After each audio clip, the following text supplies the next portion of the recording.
Aku sebenarnya mau coba potret kita anak muda angkat tahun 90-an itu seperti apa sih kondisinya. Jadi negara itu punya cara untuk membungkam, Instrumen untuk menghukum rakyat dengan aturan-aturan baru yang seolah-olah demokratis. Sebagai sebuah pertanggungjawaban, kami 98 juga merasa gagal.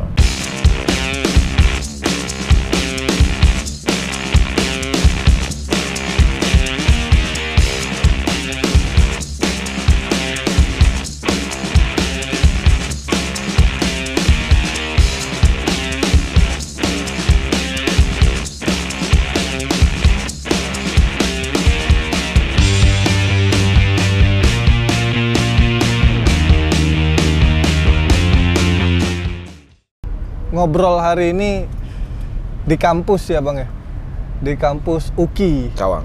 UKI Cawang, Universitas Kristen Indonesia, di bawah pohon rindang DPR ya, bawah pohon rindang, di kantin, di lapangan parkir, yang mana dulu suasananya gini juga nggak sih Bang?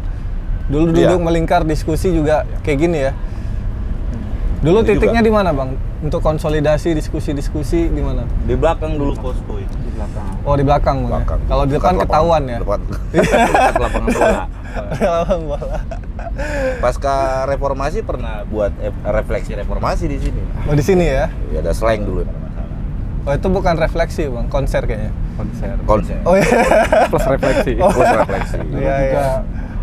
di kampus ini, kalau nggak salah ingat saya ya, kita untuk berangkat training aktivis itu dari kampus ini. Training dulu ya? Training apa Bang? Mahasiswa. Namanya dulu kita kenalnya dengan training Lembang, Oh. yang banyak menghadirkan jawara-jawara mahasiswa lah. Iya, iya. Katanya begitu. Ini kampus ini juga lahir banyak tokoh-tokoh pergerakan ya di Ya. UKI nih Bang ya. Masuk ini bertiga nih. Bang Henry, Bang Mangapul, Bang Lukas yang Meski saya the bela man kampus, behind the gun kan gitu ya. Zaman gua gun proses lagi hip lah. Lagi ya, lagi banget kan. Mengingatkan Gun process kan. Dulu ada sebuah insiden dari kampus ini yang kita kenal sebagai Senin Cawang berdarah. Senin Cawang berdarah. Oke, ntar itu perlu 96 kita itu. bahas Hanya tuh. berselang berapa bulan dengan kuda tuli. Sebagai pelaku sejarah tentunya juga menjadi kewajiban kami juga menyampaikan kenapa sih dulu harus memilih jalan itu. Kira-kira Iya, kan begitu. betul, betul. Terus kemudian setelah hampir ini kan bentar lagi Mei ya, Bung Lukas gitu ya. Ya. Ya. Apa sih yang sudah terjadi 25 tahun terakhir ini? Iya. Samping teman-teman sudah mulai menua, semangat masih ada tapi karena perlu juga Mami sampaikan nanti memang sebagai sebuah pertanggungjawaban kami 98 juga merasa gagal. Wah, Dan harus menyatakan minta maaf. merasa gagal juga. Karena korupsi masih tetap gila-gilaan. Iya, iya. Pelanggaran HAM masih terjadi. Iya, Kenaikan harga masih. Jadi Masih, dulu tagline turunkan harga dan segala macam itu hari ini masih terjadi. Korupsi malah lebih gila-gilaan Iya, soal iya. itu. Dan itu merata dari atas ke bawah. Iya.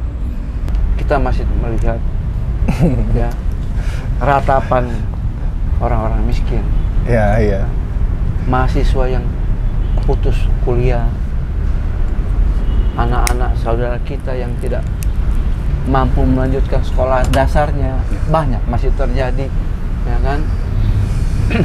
Betul. Oke. Kondisi ini juga kita nggak bisa bohongin. Rakyat tahu dan rakyat rasakan, ya kan? Nah, negara pada hari ini seolah-olah hadir ya sebagai center kelas doang. Dia berikan BLT, ya kan? Hanya cukup untuk dia makan. Kesejahteraan nggak ada. Bicara kesejahteraan itu bukan cuma soal makan, ya kan? Pemenuhan hak-hak apa ya? Kosong. Ya, nggak usah dasar. bicara yang sekunder lah. Ya. Kalau Ya, sekunder ya. kayaknya Ya primer Bang ya. Ya, yang Sandang, primer lah. pangan, papan lah. Sandang, pangan, papan. iya, yang itu dulu kita dengar dari cita-citanya Orde Baru. Seharusnya kan cita-cita Orde Reformasi harus lebih baik dari cita-citanya Iya, Orde iya. Baru soal kebutuhan primer itu, ya kan? Nah, kita ingat betul dulu ada yang namanya Tritura 98, ya kan? Yang utama tuntutannya yang lain banyak. Satu, ya, turunkan harga. Dua, berantas korupsi, kolusi dan nepotisme, ya kan. Ketiga, cabut di fungsi ABRI ya. Dorong politik Ya. aturan. Ya, yang tiga yang intinya Ya. turunannya banyak. Kenapa pada saat itu kita berpikir harus seperti itu agar demokrasi itu bisa berjalan sebagaimana mestinya, gitu loh. Kesempatan yang nggak boleh diambil dipegang oleh aparatus negara, dalam hal ini TNI Polri, pisahkan. Satu, ya kan.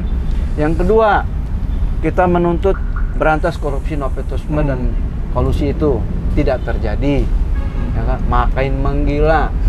Kalau dulu korupsinya itu bahasanya di atas meja, sekarang sama meja-mejanya diangkut. Ya kan? Kursi-kursinya meja-meja dia. Tapi bentar Bang, sebelum kita bedah lebih dalam situasi hari ini setelah 25 tahun reformasi, aku mau tanya tanggapan Bang Lukas dulu mungkin nih. Nah, ke Bang Lukas dulu, menarik. Dulu tahun segitu 90-an, kalau Bang Tenri 94 udah ditangkap nih. Tuh. Yang akhirnya waktu itu mencoba untuk buat satu gerakan baru Bang ya. Dekat dengan kelompok-kelompok baru kan. Kalau Bang Lukas di tahun segitu di mana Bang waktu itu? Ya, aku tuh lulus SMA. Sebenarnya masa SMA itu kan dunia yang sangat sempit ya, karena dia terbatas hanya di lingkungan ya anak sekolah ngapain sih gitu kan. Tapi di masa itu ada beberapa hal yang menarik. Aku sebenarnya mau coba potret kita anak muda angkat tahun 90-an itu seperti apa sih kondisinya. Ya Jakarta terutama, karena kita ada di Jakarta waktu itu ya, anak sekolah itu kerjanya ya kalau nggak tawuran, nongkrong, beberapa mabok misalnya. Main dingdong. Main dingdong, Yeah, ya kan? Ada yang gitaran, zaman Yeah. dulu masih banyak tuh orang gitaran karena nggak ada gadget ya. Yeah, Nyanyi yeah. lagu Iwan Fals kah, Seleng kah, atau lagu-lagu metal, karena musik metal 90-an cukup membanjir di Indonesia. Tapi satu hal yang menarik bahwa negara pada saat itu, terutama Orde Baru ya, itu kan buat kita anak muda, itu waktu itu seperti mengekang banyak kebebasan berekspresi. Misalnya orang berambut gondrong misalnya, style ya, style pun diatur oleh negara. Nggak boleh gondrong, karena trennya waktu itu ya rapih, bersih. Nah, seragam. Nggak boleh bertato pula. Bertato juga Apalagi, ada ya. peristiwa Petrus macam-macam, kriminal ya. Jadi bahkan kita nggak usah ngomong yang lain dulu ya. Dalam hal style pun negara mengatur. Kebayang nggak anak-anak milenial hari ini lu harus berpenampilan seperti ini diatur tuh gitu ya. Lalu yang berikutnya, Orde Baru ini kan atau pemerintahan Soeharto ya pada saat itu pemerintahan yang sangat sentralistik. Jadi selain banyak pelarangan-pelarangan yang sebetulnya nggak penting ya orang diatur segala macam, juga pembatasan-pembatasan. Jadi bacaan pun diatur. Kalau kita ingat dulu beberapa bacaan kritis ya disortir oleh Kejaksaan Agung, ada lembaga yang menyortir. Kita bisa membayangkan anak-anak hari ini bisa membaca apapun yang mereka mau. Tapi nanti kita bisa bicara plus minusnya ya. Nah, juga misalnya tawuran sangat masif di semua titik-titik sudut-sudut halte, perempatan jalan besar itu. Ya, kita ngalamin ini kan problem ketika anak muda banyak dibatasi, banyak dikekang, diatur, frustasi sosial di anak muda masa itu. Ya kita mengalami situasi yang sama ketika kita lahir tumbuh menjadi pribadi yang berbeda ya waktu itu. Intinya kita ini dulu muda dan berbahaya gitu. Sekarang ini seharusnya semakin tua semakin berbahaya. Harusnya ya. Harusnya, Ya. ya kan? Ya. Setidaknya kita bisa mewarisi semangatan Malaka yang harus hilang di negerinya sendiri Ya. demi sebuah cita-cita gitu loh. Ya, betul. Banyak, ya kan? Hairil Anwar yang membangun semangat anak-anak muda zaman itu Lewat puisi-puisinya. lewat puisi-puisinya. Kita juga bisa melakukan hal yang seperti itu. Ya. Cuman ya dunia terus berubah gitu kan. Kalau sekarang ini kita punya kekhawatiran nasib anak kita nih nanti seperti apa di tengah derasnya globalisasi. Ya. Tenaga kerja asing masuk dengan Gencarnya. dengan gencarnya gitu, seolah-olah kayak masuk apa ya? Nggak perlu ada Filter filter dan nggak perlu ada administrasi yang harus dipenuhi. Masuk aja. Betul. Gitu. Ini kan berbahaya sekali buat negeri kita. Ya, gua melihat bahwa situasi zaman Soeharto dengan hari ini, mungkin gua salah ya, bahwa kue ekonomi itu kayaknya juga tidak terdistribusi secara apa ya, secara lebih dalam tanda kutip ya, secara lebih fair ya ke bawah. Dia hanya itu sih, korporasi besar itu begitu berkuasa, aturan main dia bisa kendalikan segala macam. Nah, aktivis 98 masa itu kan sebenarnya nggak menginginkan bagaimana grup cendana dan apanya ya, kalau sekarang mungkin oligarkinya sudah berbeda bentuk ya, itu bisa berbagi ke bawah secara lebih adil misalnya. Nah ini kan problem kesuraman masa depan kita di masa lalu yang kita bayangkan, mungkin dengan anak-anak kita hari ini ada kemiripan. Apa yang berbeda dari zaman Orde Baru dengan sekarang? Jangan-jangan cuman liberalisasi politik. Orang boleh membuat partai, dulu nggak boleh. Dulu saya merasakan yang orang tua saya itu begitu ngelihat muka saya di koran, dia cuma tertawa. Ya kan, kamu yakin dengan perjuangan kalian? Yakin mah? Ya kan? Mereka itu mengikhlaskan kita untuk perbaikan negeri ini gitu. Ya. Ada ibu-ibu dan orang tua yang seperti itu, bapak yang tahu aktivitas kita di luaran gitu loh. Seolah-olah sudah mengikhlaskan kita, mau mati kapan saja udah terserah deh. Kan karena begitu, ada lagu Darah Juang dulu Bang. ya, makanya ada lagu Darah Juang gitu kan. Relakan darah juang kami, Bunda. Gitu. Mereka itu punya keikhlasan untuk anak-anaknya. Tapi ketika ngeliat anak-anaknya juga sekarang, kenapa kalian jadi begini? Ya kan? Prihatinkan. Prihatin juga mereka gitu loh. Bahkan ada semacam ungkapan antara kebanggaan dan kekecewaan. Kalian ini siapa lagi sih yang di Republik yang kalian gak kenal gitu? Teman-teman kalian udah jadi anggota DPR, udah jadi menteri, kalian masih nyusuk aja begini kan gitu. Ya, tapi perjalanan sejarah masing-masing kita itu kan juga ada passion kita. Saya dan Mang Ngapul memilih menjadi sarjana hukum agar bisa sekali waktu membela rakyat, dan kita sudah pernah melakukan itu. Betul. Yang dalam istilah hukum itu pro bono. Ya kan? Kami nggak minta upah dari situ. Artinya kerja-kerja rakyat masih kami lakukan. Dalam bentuk yang lain. Dalam bentuk yang lain. Keprihatinan kita sama. Jadi kalau sekarang ini banyak jamaah gitu kan. Ya kan? Jamaah apa tuh? Jamaah korupsi ya paling banyak. Oh iya. Oh, jamaah korupsi ya. Ada aja istilahnya. Jamaah korupsi itu udah paling. Maksudnya bareng-bareng gitu. Berjamaah. Berstruktur masif dan sistematis. Ya kan? Ini ngeri betul. Kita ini seperti melihat negeri antah berantah. Ya kan? Sejak zaman founding fathers cita-citanya bagus, 74 cita-citanya bagus, 66 cita-citanya bagus. Mahasiswa ini loh ya. Mahasiswa angkatan 66 itu cita-citanya kurang bagus apa? Bahkan ya, legenda aktivis 66 itu tulisan-tulisan menjadi bacaan kita semua. Betul. Artinya setiap zaman yang ngelawan rejim itu punya cita-cita yang mulia. Mission Sacre namanya. Ya kan? Ada itu. Sakral. 98 juga demikian. Kita punya cita-cita bagus, mulia, ya kan? Bahkan berani menamakan kami lah avant-garde. Ya kan? Ternyata ya begini hasilnya. Kurang apa kita baca ya tentang teori-teori keadilan. Ya kan, keadilan hukum, keadilan ekonomi. Sosial. Habis kita baca. Ya kan? Tapi kita nggak tahu harus bagaimana nih mengimplementasikan ini. Saya juga banyak dididik oleh orang-orang tua yang ideologis kan. Ada Pak almarhum Bakhtiar Ginting. Dulu juga ada yang namanya tokoh-tokoh semacam Sitor Sitomorang. Sitor. Almarhum tokoh buruh kita Bang Mukhtar Pahan, ya kan. Nah, kebijaksanaan ini yang kita lupakan. Kita ini sebenarnya tidak sedang mau membuat kebenaran baru, ya. Atau kita ini mau membuat kebijaksanaan baru. Kita hanya melupakan kebajikan dan kebaikan masa lalu. Kita lupa itu, ya. Banyak orang-orang bijak, banyak orang-orang berani, banyak orang-orang baik, ya. Seorang jenderal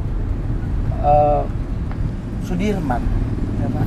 Mungkin kalau kita bisa membandingkan, ada nggak jenderal ya yang hidupnya ditandu, kalau kita bandingkan dengan kehidupan jenderal hari ini, Ya. rasa-rasanya seperti apa? Ada gak Menteri Keuangan, temannya Mangapul itu? Nah, sebaik Menteri Keuangan di zaman pemerintahan Soekarno. Ya. Kau jadi pengacaranya Kementerian Maritim. Jangan gitu. Ya, artinya di masa yang semuanya serba kekurangan, Ya. ya kan, kita masih bisa menghadirkan orang-orang baik untuk Republik ini. Masa di tengah pendidikan yang makin baik, ya kan, Di tengah kelimpahan. di tengah kelimpahan Yang melimpah. gitu. Sumber daya alam sudah dikeruk semuanya, kita masih lebih buruk, ya, daripada pemerintahan Orde Lama. Ya. Ya kan? Lebih buruk dari pemerintahan Orde Baru yang kita kritik. Iya. Makanya coba Seharusnya Orde ini, Orde Reformasi yang udah 7 presiden, ya kan, seharusnya nasib rakyat kita tuh jauh lebih baik, ya kan. Makanya kita harus membuat kembali nih, ya. Teks pembukaan Undang-Undang Dasar itu kita rubah lagi aja lah, ya kan. Gak usah menjanjikan apapun untuk Republik ini dan untuk anak-anak bangsanya. kalau menurut Bang Mangapul nih gimana? Ini sebagai yang paling senior nih kayaknya. Ada senior. Tapi pertama gini, Gimana Bang? sebagai pelaku perlu gue sampein nih, sebagai pelaku penggerak meminjam istilahnya Henry meminta maaf kepada rakyat Indonesia atas kegagalan yang dilakukan oleh generasi yang menyebut diri 98. Generasi abang-abang nih berarti ya? Kami berhasil menumbangkan rejim, tapi gagal melakukan dekonstruksi ulang. Baik soal tatanan kebangsaan, soal persaudaraan, gotong royong. Nah, jadi aku menambahin aja sebenarnya. 98 bukanlah peristiwa tunggal. Itu harus diingat. Iya, Ada proses rangkaian ya. dan kita belajar betul itu. Nah, ini yang juga menjadi catatan. Ini tidak bermaksud romantisme, tapi gua paling nggak suka kalau dibilang sejarah harus ditulis oleh para menang. Tidak. Sejarah harus ditulis oleh para pelaku. Soal menang kalah tidak ada menang kalah sebenarnya. Iya. Ya karena Betul. ya, kami ini kan hidup di zaman ketiga itu Eropa secara internasional sudah berubah. Contohnya tembok Berlin, lahirnya Wind of Change segala macam. Generasi tawuran lah. Iya, iya. Bakat-bakat pemberontakan itu sudah ada. Dan secara sosiologis namanya jiwa anak muda selalu mencari sesuatu yang heroik gitu. Iya. Ya kan? Satu aja, misalnya ketemu dengan senior 74 atau 78 pelaku aja itu sebuah kebanggaan dan sebuah keberanian. Kita nyari gitu. Iya, iya. Sekarang kan literatur banyak, literasi banyak, tapi minim. Kenapa gue bilang gitu? Kita bicara soal demografi penduduk, tapi nanti yang kita hadapin, kalian hadapin itu generasi yang ya secara gizi Stunting lah, apa. Penting. ya kan gitu loh. Apa seperti yang tadi. Nah, Bukan jadi bonus tapi bencana demografi. bencana Ya, jadi demografi. bencana. Nah, hari ini apa? Seolah-olah kan demokrasi. Hmm. Seolah-olah demokrasi. Seolah-olah. Dilalanya musuh yang kami hadapi hari ini itu juga sebagian bertemu tapi berubah. Aku ingatkan satu, mungkin teman-teman bisa koreksi. Konglomerat itu muncul itu 80-an. Cebol dulu di Korea. Ya. Cebol namanya, konglomerasi kan dari hilir ke hulu. Yang hari Iya, ini iya. berubah menjadi oligarki. Itu Iya, sudah iya. ada sejak zaman dulu. Kalau Yang- fungsinya tukul, cukong. Iya, Untuk cukong. memudahkan rakyat Iya, paham. iya. Konglomerasi. Sehingga bacaan-bacaan soal gerpolek, soal distribusi. Apa sih yang nggak punya Nusantara ini? Semua punya. Punya semua dah. Tapi distribusi, baik distribusi soal keadilan, soal ini, ekonomi, ketimpangan yang terjadi. Makanya bertanggung jawab juga di Tenri ini milih kalian. Kalian milih reformasi sih. Bukan Aku milih revolusi, Pak. pilihannya. Tapi ya, Gerakannya itu. gerakannya revolusi. Iya. tapi satu hal, dulu kita kuat dengan bacaan. Ya. Kalau geonologi gerakan mahasiswa kan cuma 3. Ya. Pers, kelompok diskusi, kelompok aksi, komite Betul, lah. komite aksi. Dan itu pasti nanti berkaitan dengan Dan pencinta alam. kita semua melewati Kita Iya. terlibat di wartawan uh, kampus, Ya.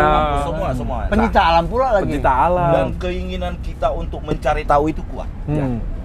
Jadi benar kata Tenri, sampai kita pada satu tiba, apa sih takut? Gitu. Apa sih takut? Nah, kampus-kampus yang kami misalnya itu kan kampus yang lahir ketika proklamasi kemudian didirikan oleh para tokoh-tokoh yang ngambilin dan niatnya itu bagaimana mengisi kemerdekaan. Kayak UNAS, apa, Trisakti dan lain-lain. 25 tahun berselang korupsi makin menjadi-jadi, baik pusat maupun daerah. Sebuah peristiwa yang anak-anak berantem di jalanan, ibarat zaman kita dulu kan zaman biasa ya, menguak 300 sekian T. Iya. Pis-pis dengan hutang kita hari ini. Ternyata banyak duit kita rupanya. Bandit yang ngomongnya itu bandit. Yang beredar dari pasar gelap ya. Iya. Bawah meja. Kan gila kan gitu loh. Ada sebuah institusi yang kita kritisi dulu, nolak duit fungsi, hari ini berubah bentuk. Sama persis. Sama ketika Angkatan Darat merumuskan di Semirang tahun 66 gitu loh, soal di fungsi jalan tengah. Sekarang hampir sama, nggak ada bedanya. Dan di lalanya ada kawan-kawan kita juga berkelindan di situ. Itu bukan jalan tengah, semua jalan dikuasai. Tepatnya itu ya. Jalan tengah Nasution itu ya istilah. Dari bacaan, cara ideologi dan segala macam. Kalau itu bagian dari taktik, oke saja. Tapi hari ini ternyata tidak. Larut dalam situasi Nggak itu ada ya. perubahan yang substansi. Signifikan dan substansial. Yang ada pergantian dari rezim yang satu kepada rezim yang lain. Kita dulu kritik SBY, kita anggap neolib. Hari ini juga seperti itu. Dan tidak ada perubahan yang apalagi soal redistribusi pemerataan pembangunan. Bagaimana kemudian konflik tanah lah misalnya sangat begitu tinggi, sangat begitu tinggi. Belum lagi yang lain-lain, ekstrak, tambang-tambang ekstrak, masuknya tenaga kerja asing. Bukan tidak boleh, tapi ada jaminan nggak ada transfer teknologi. Nah, kita ini dulu diisi dengan baca-bacaan, sampai semualah bacaan kita baca, saking nggak adanya buku kuning pun telepon kita baca lah. Iya kan udah nggak ada soalnya gitu. Nyari nomor HP, nomor telepon rumah, Bagaimana memuaskan penasarannya gitu loh, iya kan? Cita-cita nasional sih keren, masyarakat adil dan makmur. Pintu gerbangnya jangankan masuk, ngelihat aja kita. Nggak ada pintu gerbangnya. Jadi di PHP. Yang di PHP ini belum dibangun ya. Kau tahu di mana? Jadi maksud gua wajar dong kalau kita minta maaf. Kita lah gagal. Kita menciptakan monster yang lebih besar ternyata gitu loh. Bisa jadi Monster walaupun sekalipun demokrasi yang tidak ada memang demokrasi tapi kan yang ideal. pesan seorang legenda aktif itu kita nggak usah mengutuk keadaan. Siapa legenda? Hah? Suhogi. Oh iya. Ya kan? Kita nyalakan lentera, kita nyalakan lilin.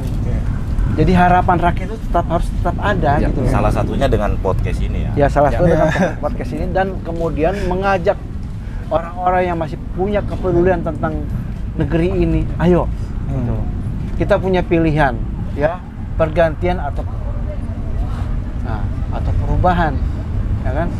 Kalau pergantian itu ada titik terang menuju yang lebih baik, kita nggak perlu rusuh-rusuh. Tapi kalau pergantian nggak ada juga yang menjanjikan ke arah yang lebih baik, ya rubah aja, ya kan? Maksudnya lu masih siap masuk kantong-kantong gitu loh. Untuk anak muda. Saya seperti Lukas besar di GMN. Masih menjadi istilah masih diaku lah sebagai guru kader. Masih ngasih PPAB hingga hari ini masih demi pertanggungjawaban sejarah ya. Pertanggungjawaban sejarah karena begini, ideologi itu nggak boleh mati. Setuju. Nggak boleh mati ideologi itu. Francis Fukuyama bisa bilang the end of ideology, tapi buat kita enggak, ideologi itu harus tetap ada. Lu kalau lagi ketemu anak-anak muda, buku-buku lu yang lu itu sebutin nggak? Gua sebutin. Ya? Dikasih nggak bukunya? Gua bahkan Nggak dikasih.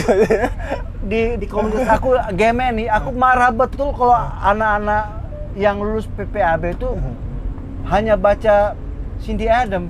Waduh. Soekarno versi Cindy Adam. Iya. Ya kan itu bukan bicara ideologi yang dimaksud oleh Soekarno. Kalau kamu baca Jalan ke Pengasingan, di bawah bendera revolusi, Indonesia menggugat, baca Gerpolek, ya kan? Jangan juga kau so pintar baca Madilog, Gerpolek pahami dulu. Buat apa kau pintar kau nggak pintar berpolitik, ya kan? Tapi ini kan sebenarnya situasinya hampir sama, Pak, sebenarnya. Kalau dari dengar cerita ya dari Bang Lukas, Bang Tendri, Bang Mangapul, situasi dulu sebenarnya juga nggak banyak mahasiswa yang bergerak, gitu. Betul. Dengan kondisi bacaan yang terbatas, akses yang terbatas, gitu kan. Nah hari ini kondisi bacaan memadai nih. akses komunikasi sangat memadai, bahkan 2018 sampai 2020 kemarin terakhir ya, yang besar-besaran itu semua digerakkan dengan media sosial, bukan melalui proses agitasi dan propaganda yang kayak dulu abang lakukan. Selebaran kan? gelap. Ya, selebaran gelap dari kampus ke kampus, dari satu kampung ke kampung kan gitu. Tapi kenapa situasinya hari ini beda gerakannya? Dulu kok bisa tuh dengan segelintir orang, mahasiswa yang itu-itu aja bisa meruntuhkan Orde Baru. Hari ini apa PR-nya nih, Bang? Konsolidasi oligarki terjadi. Gitu ya. Reformasi sudah gagal sejak awal. Reformasi mati muda kok. Mati muda ya. Mati muda reformasi. Jadi tidak salah sebenarnya. Konsolidasi. Jadi oligarki lebih dulu berkonsolidasi ya. Cukong. Lo gimana mereka membiayain pesta demokrasi yang kemudian melahirkan kualitas kepemimpinan dan parlemen yang akan nanti memimpin dan membuat regulasi. Itu loh. Saya nggak pernah punya ketakutan anak muda itu dengan apa suasana atau alam yang membentuk mereka. Setiap zaman itu akan melahirkan Ada siklus perlawanan sendiri. Betul. Perlawanan mereka mungkin tidak semasif dan tidak seberani kita, tapi mereka punya cara.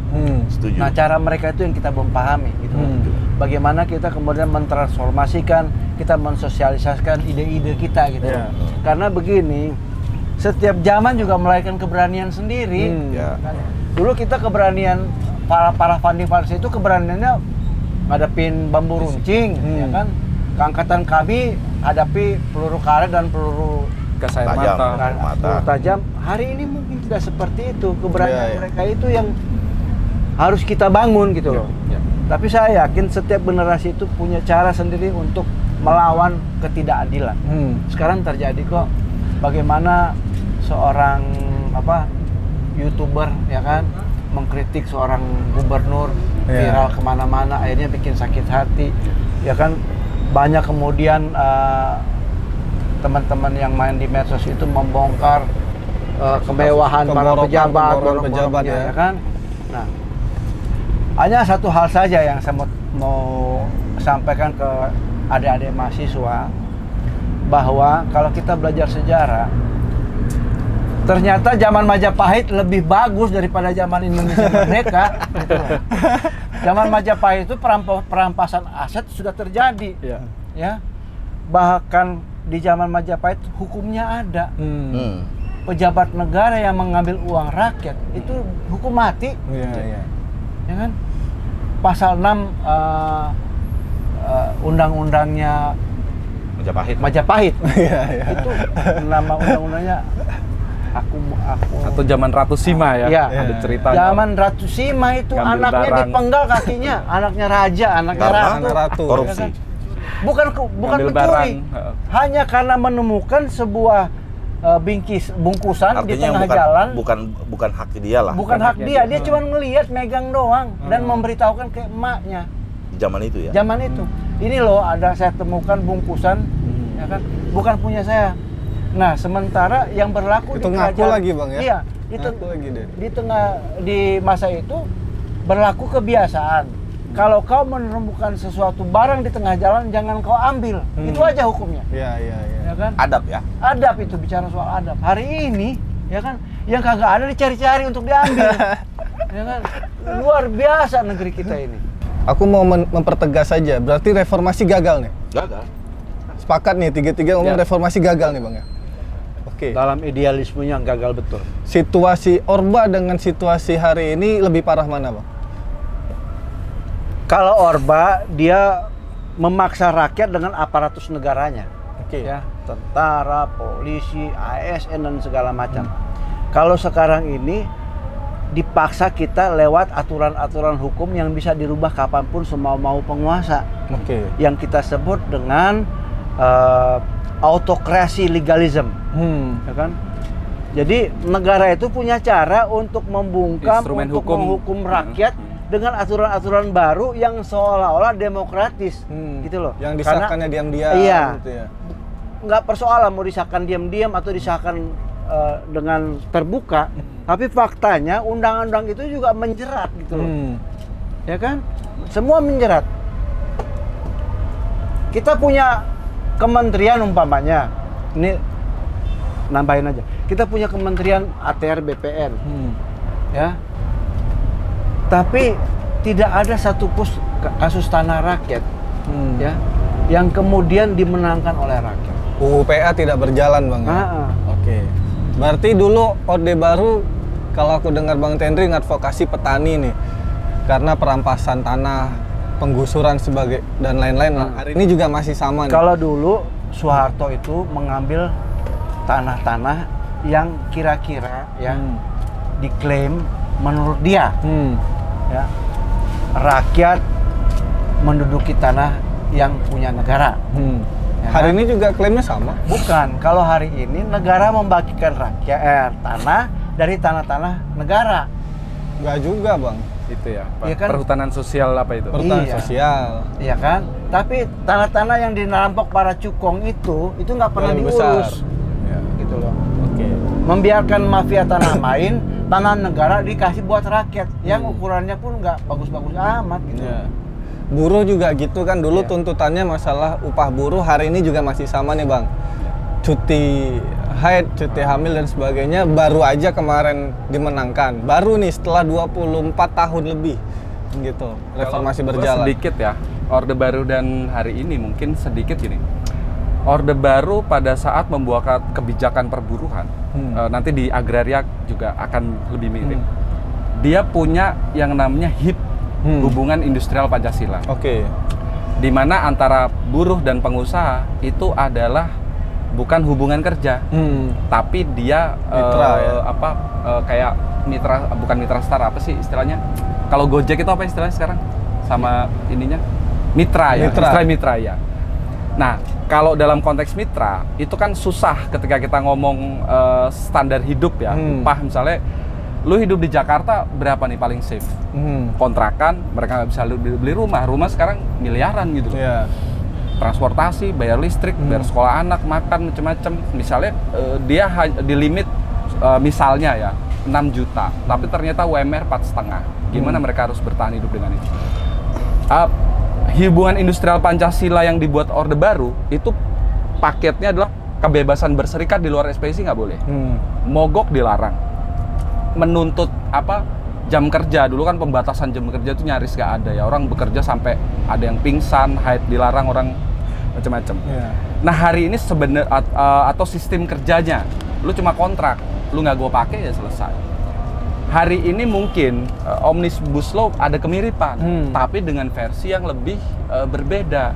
Seolah-olah wajahnya, demokratis itu. seolah-olah buruh misalnya ya lebih sejahtera. Kalau kita harapan kita kan buruh-buruh kita sejahtera, petani-petani kita sejahtera. Yeah. Ternyata ada satu kayak mungkin gua nggak tahu ya istilahnya neo Orde Baru dalam hal tatanan perundang-undangan. Yeah. Terus berikutnya, gugatan kita yang paling kritis di masa 98 adalah kebebasan berekspresi. Siup, orang mau menyampaikan aspirasi, tapi undang-undang ITE kadang-kadang ini membatasi orang-orang kritis kayak Mang Apul dan Tendri untuk kadang-kadang ya berpikir ulang, nanti gue dikasusin nih gara-gara gue kritis sama negara misalnya. Padahal itu amanat konstitusi, bahkan pada founding father kita kan gini, kolonial ya, itu masa pasca revolusi 45 ya kan, itulah pembalikan dari sistem kolonial. Ya gak? Iya. Tapi sayangnya Orde ya. Baru, Orde Lama berdiri hanya 10-20 tahun, pembalikannya Orde Baru kembali ke kolonial. Iya. Pasca reformasi harapan kita akan melanjutkan siklus pembangunan sosial, ekonomi, politik Indonesia, hukum yang demokratis toh. Tapi ternyata dia pembalikan dari sisa-sisa Orde Baru itu begitu masih menguat. Oke. Kegagalan aktivis 98 hari ini kan dia yang berada di banyak mungkin hari ini ada partai-partai politik ya yang berkontestasi ya. Tapi dia bukan decision maker, penentu. Itu makanya Sebagai operator Mang aja Apul ya. bikin partai baru. Ya, mengapa bikin partai baru, terobosan atau alternatif. Tapi dia mengikuti ownernya, karena partai politik kan ownership. Ada Kalau ownernya nggak? kata Nggak Bapak ada. Pacul ya. Kata Bapak Juragan Pacul. rakyat. Juragan. Juragan Kita nih pimpin. Korea-Korea gitu Iya, ya. ternyata bukan partai politik di masa kolonial kan aspirasi rakyat menentang kolonialisme atau. Iya. Nah, ini yang sebenarnya menjadi PR generasi berikutnya, tapi juga aku sepakat dengan Mang Apul dan Tendri. Kekurangan, kelemahan ke belum berhasilan generasi kami angkatan 90-an yang mungkin 98 itu penanda aja lah, karena klimaksnya di sana. Kami generasi 90-an ya minta maaf karena belum bisa menghadirkan negara yang bisa mencukupi kebutuhan dasar, pangan, sekolah murah, pendidikan gratis, kesehatan yang ya walaupun ada itu tapi kadang-kadang ada hambatan ya. Untuk itu, wahai mahasiswa Indonesia, teruskanlah apa yang pernah kami lakukan, ya. Cita-cita itu harus terus ada di dalam diri kalian untuk membangun Indonesia yang lebih baik, sejahtera, berkeadilan, gitu kan? Ya. Nah, saya yakin kalian punya cara sendiri.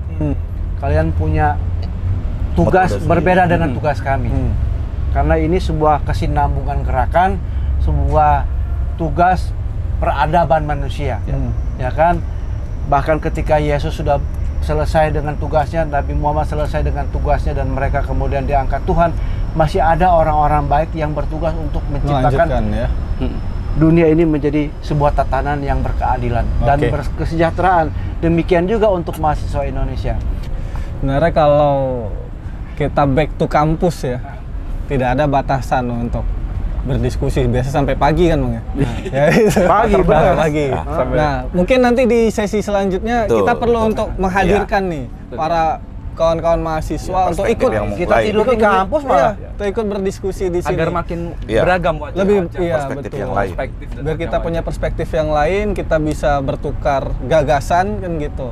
Dulu yang dialami oleh Abang di tahun 90-an seperti apa kan gitu, dan hari ini tantangan kami apa. Dan kami siap diundang adik-adik mahasiswa. Siap. Nanti akan kita agendakan untuk itu Bang. Tapi mungkin untuk sesi diskusi kita kali ini segini dulu nih kawan-kawan. Jadi hari ini kita diskusi dengan kawan-kawan aktivis mahasiswa yang menentang Orde Baru, untuk disaksikan oleh kawan-kawan aktivis mahasiswa yang menentang Orde Baru-baru ini. Memperbarui diri. Iya. Sampai ketemu di video selanjutnya. See you.